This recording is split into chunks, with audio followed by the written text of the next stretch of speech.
Wayanad DCC treasurer NM വിജയന്റെയും മകന്റെയും ആത്മഹത്യയ്ക്ക് പിന്നിൽ സാമ്പത്തിക ഇടപാടെന്ന് സൂചന. സുൽത്താൻ ബത്തേരി അർബൻ ബാങ്ക് നിയമനത്തിനായി IC ബാലകൃഷ്ണൻ MLAക്ക് പണം നൽകിയതിന്റെ കണക്ക് സൂചിപ്പിച്ചുള്ള NM വിജയന്റെ കത്ത് പുറത്തുവന്നത് വ്യാജ ഉടമ്പടി രേഖ എന്നാണ് IC ബാലകൃഷ്ണൻ MLAയുടെ നിലപാട്. NM വിജയന്റെ മരണത്തിൽ സമഗ്ര അന്വേഷണം വേണമെന്ന് വയനാട് DCC പ്രസിഡന്റ് ആവശ്യപ്പെട്ടു. വിഷം കഴിച്ച നിലയിൽ കോഴിക്കോട് മെഡിക്കൽ കോളേജിൽ ചികിത്സയിലായിരുന്ന NM വിജയനും മകൻ ജിജേഷും ഇന്നലെയാണ് മരണത്തിന് കീഴടങ്ങിയത്.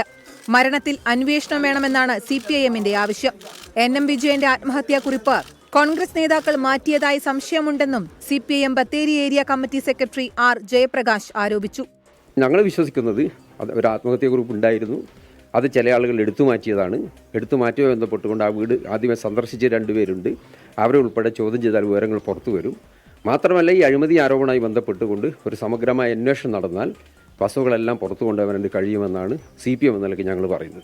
അതിനിടെ ബാങ്ക് തട്ടിപ്പുമായി ബന്ധപ്പെട്ട് NM വിജയൻ KPCC നേതൃത്വത്തിന് നൽകിയ പരാതി പുറത്തുവന്നു.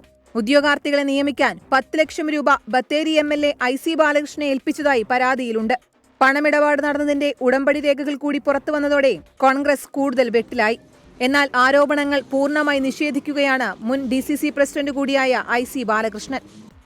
ഒരു വ്യാജരേഖ ഇന്ന് പുറത്തുവിട്ടിട്ടുണ്ട്. ആ വ്യാജരേഖയുമായി സമഗ്രമായ അന്വേഷണം ആവശ്യമാണ്. ഇവിടെ നീതിയുക്തമായി പാർട്ടിക്കൊക്കെ വേണ്ടി സജീവമായി പ്രവർത്തിക്കുന്ന പ്രിയപ്പെട്ട വിജയേട്ടൻ്റെ ആത്മഹത്യയെക്കുറിച്ച് സമഗ്രമായ അന്വേഷണം വേണം. ഏതന്വേഷണത്തെയും സ്വാഗതം ചെയ്യുന്നതായി DCC പ്രസിഡന്റ് ND അപ്പച്ചൻ.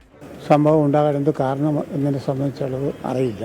അതിനെ സംബന്ധിച്ച് കേരള പ്രദേശ് കോൺഗ്രസ് കമ്മിറ്റി അടങ്ങുന്ന അവരുടെ ഒരു അന്വേഷണം ഇതിൽ സമഗ്രമായൊരു അന്വേഷണം നടക്കണം.